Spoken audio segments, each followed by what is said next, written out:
Greetings. This is Boston G.B.R. on YouTube. Once again, when you look at the newspapers, you would think that you are getting the news of what is happening here in South Georgia. I read in the Quitman Free Press just a few weeks ago a quote from the Honorable Secretary of State for the state of Georgia, Bryant P. Kemp, who said he had traveled in 153 counties, I believe it was, out of 159 here in the state of Georgia, and that if it was not reported in the newspaper, that it did not happen. We're going to be quoting the Honorable Secretary of State in coming weeks, because like Paul Harvey, we want you to know the rest of the story. Moreover, we all know that over in Brooks County, before we get to Valdosta, much of the Quitman information have been ignored by the South Georgia press and the state of Georgia press. Do you not know that during the investigation of the G.B.R. conducted of local citizens complained about voter intimidation, a man in a white truck employed with the Georgia Bureau of Investigation, elderly people intimidated to the degree that they would not even return to the poll to vote in the last election, runoff election. Moreover, there have been meetings in Brooks County Board of Elections office that were not publicized. No recording secretary. No minutes to be found. Meetings never called to order. No motions and no issues voted on and followed through by Robert's Rules of Order. Bryant P. Kemp was called and officially notified about the irregularities in the Board of Elections office and in Brooks County. Moreover, Brian P. Kemp, Georgia's Secretary of State, had his investigator out of Macon to come into Brooks County. His name was Glenn Archie. While there, Commissioner Maxwell talked about names being left off of legal documents. Also, a notarized statement or document being changed after it was notarized.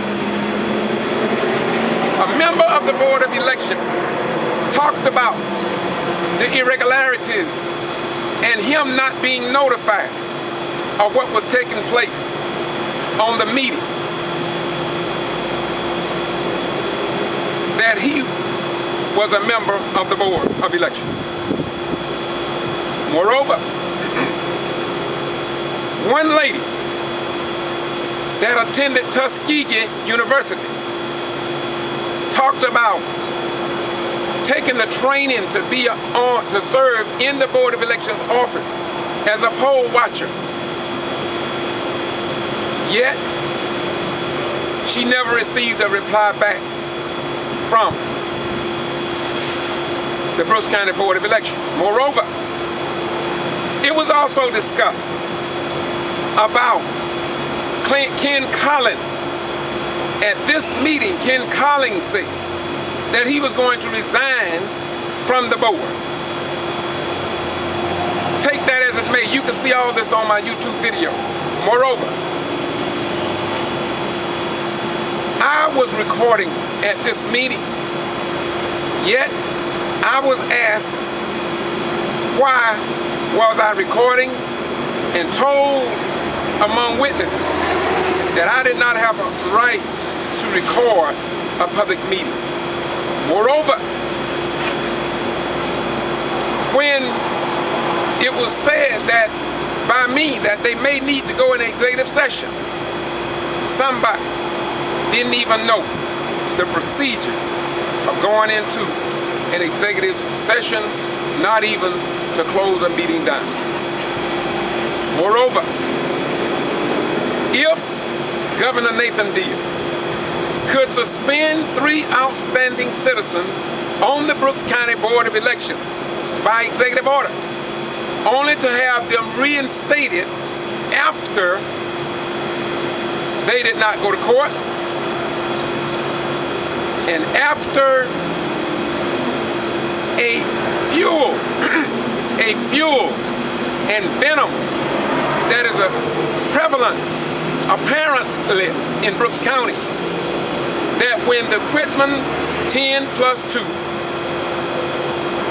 was charged and arrested and received the support from former Senator Robert Brown, Representative Tyrone Brooks, David Lucas, representative, been in the House of the state of Georgia for over 35 years. Gabio, Joseph Lowry,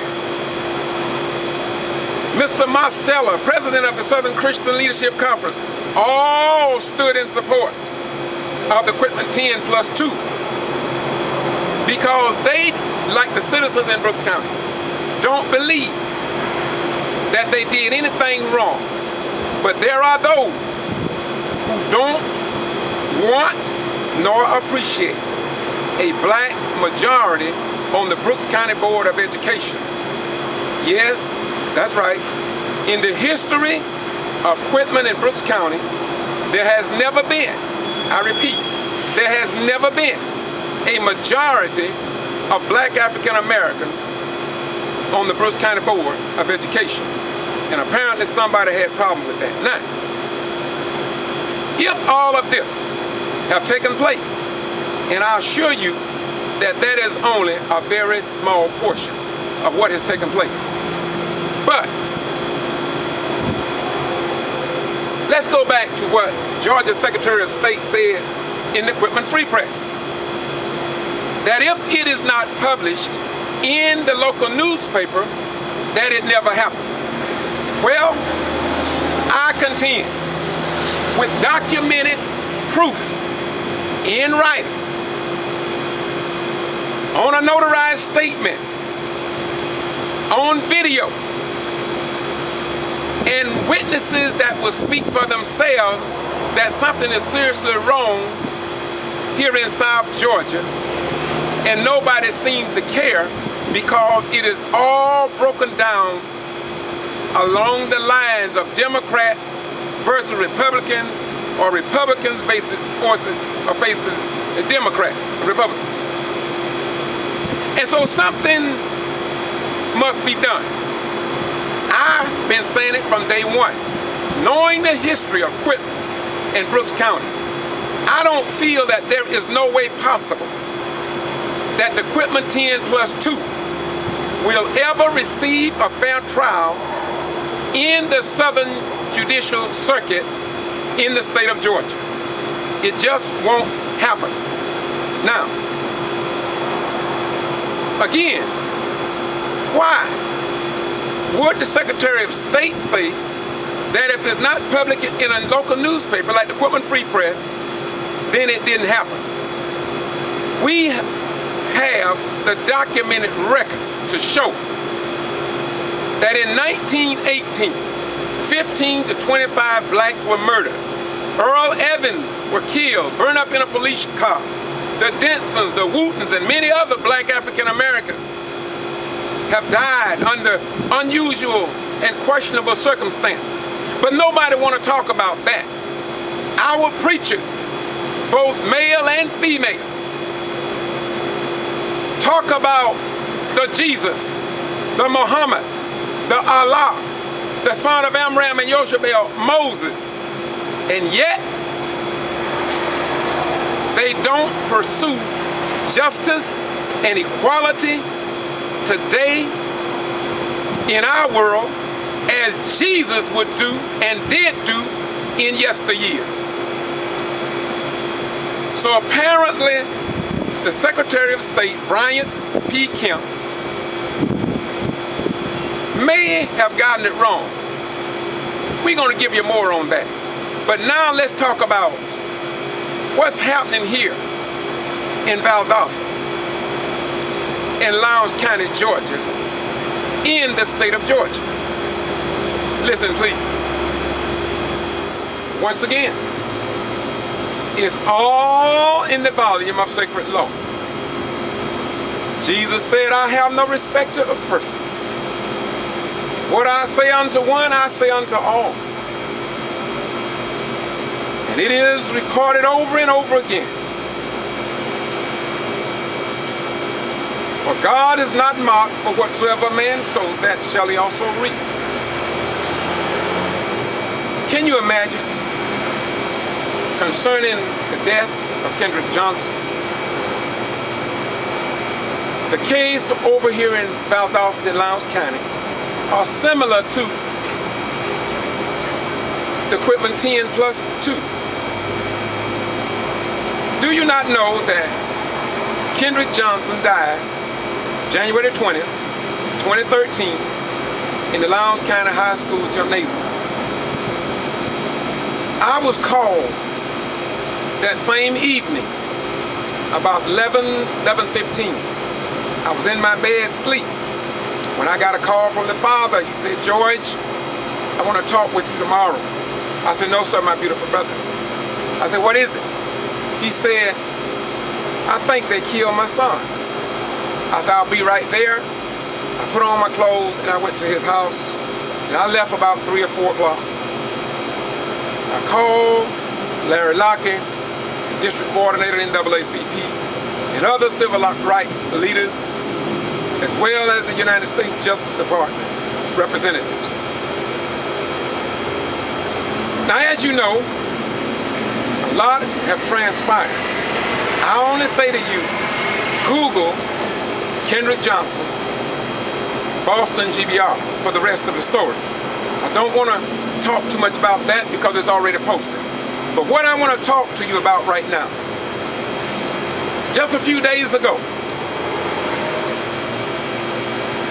the father and mother of Kendrick Johnson, along with relatives and other concerned citizens, traveled to the Georgia State Capitol for a press conference to show that their open records requests here in the state of Georgia are not being honored by the Sheriff's Department and other agencies.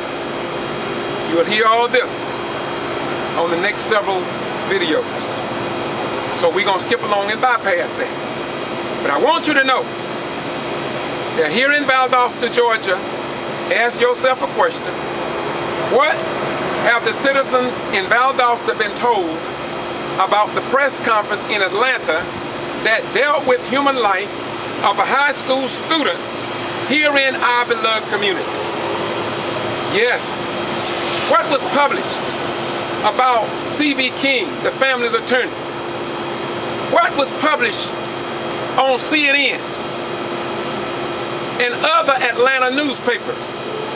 We were there on the Capitol steps and we saw news media along with television stations at the Tea Party rally just seconds before Kendrick Johnson attorneys and Al Sharpton representative Mr. Bland talked so eloquently about what had taken place concerning them having access to information under Georgia Open Records Act. Moreover, what have the relatives of Kendrick Johnson been told about the beef of that meeting in the Valdosta Daily Times? Is it true the Georgia Secretary of State's statement is true or false. That if it's not published in the local newspapers, that it did not happen.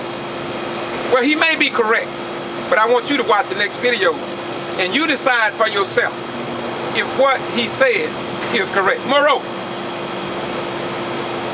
yesterday, there was a press conference here in Valdosta at 2:30 at the Lowndes County High School, where citizens came to talk about their issues. The attorney, Al Sharpton's group, stood. Young people from Morris Brown spoke so eloquently about this untimely death.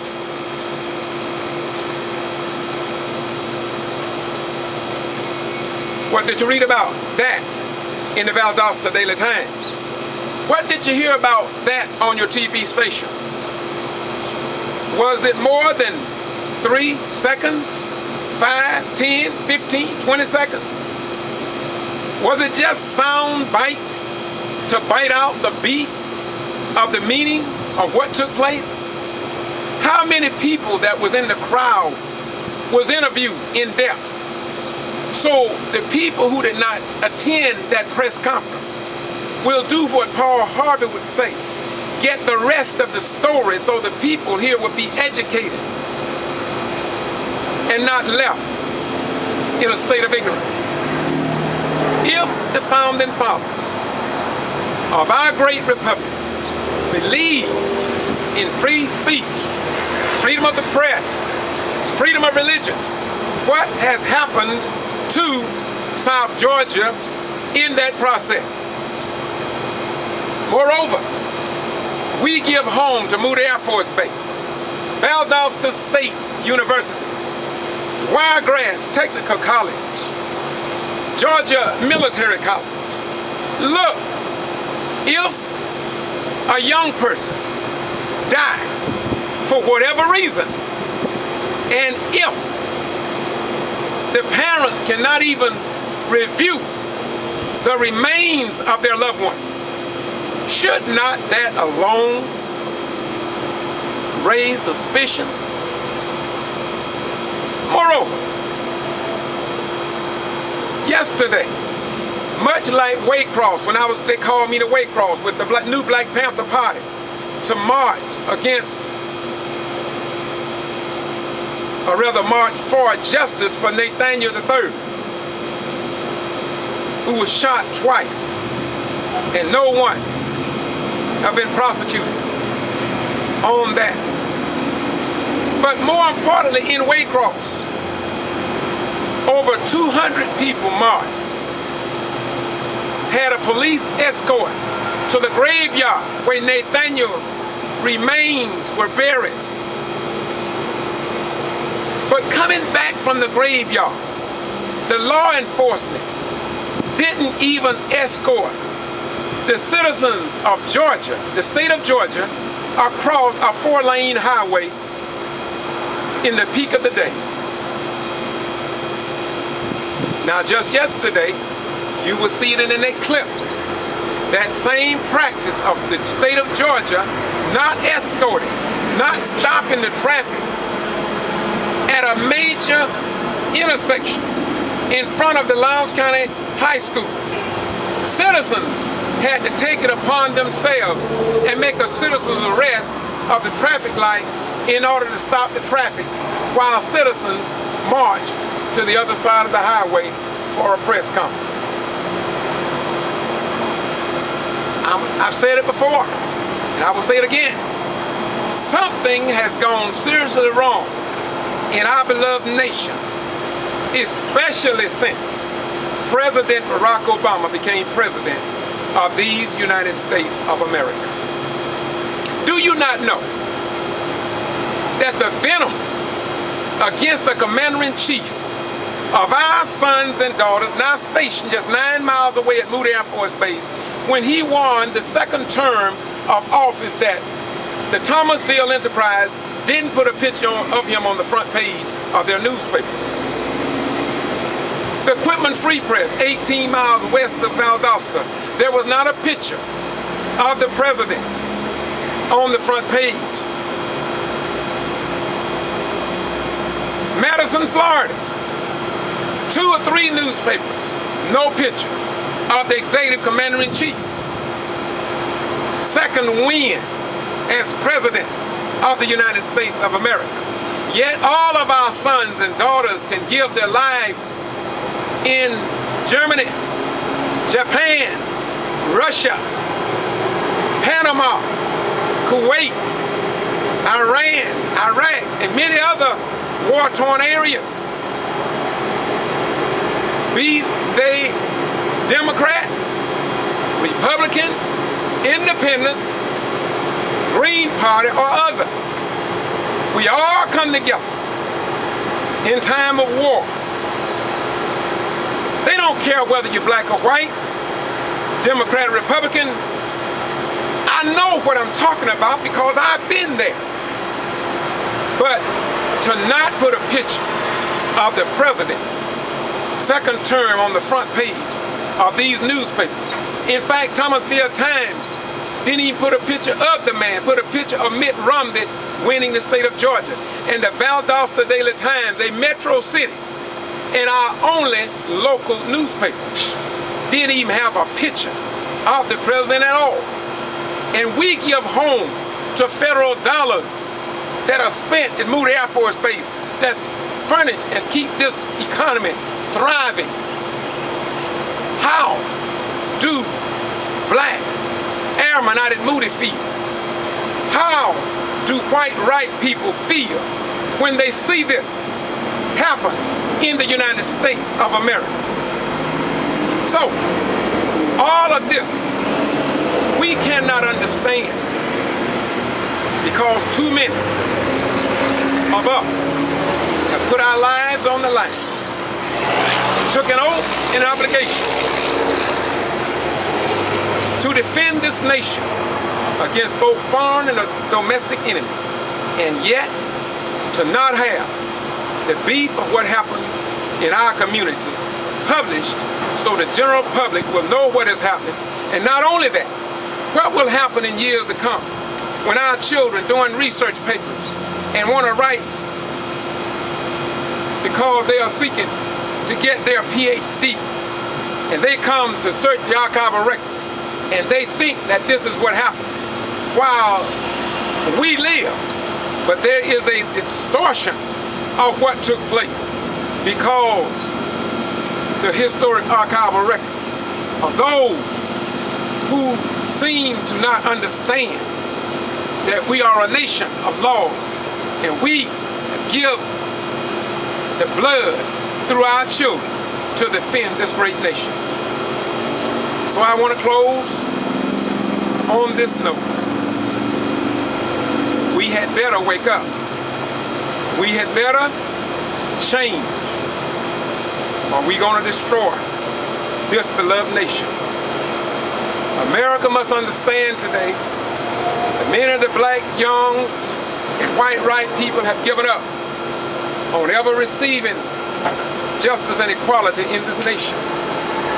Wherein Dr. King spoke about nonviolence, civil disobedience,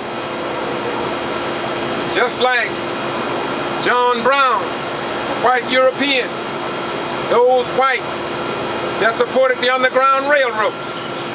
If the white people of this dispensation don't begin to stand up, I'm not talking about like Rush Limbaugh and Glenn Beck.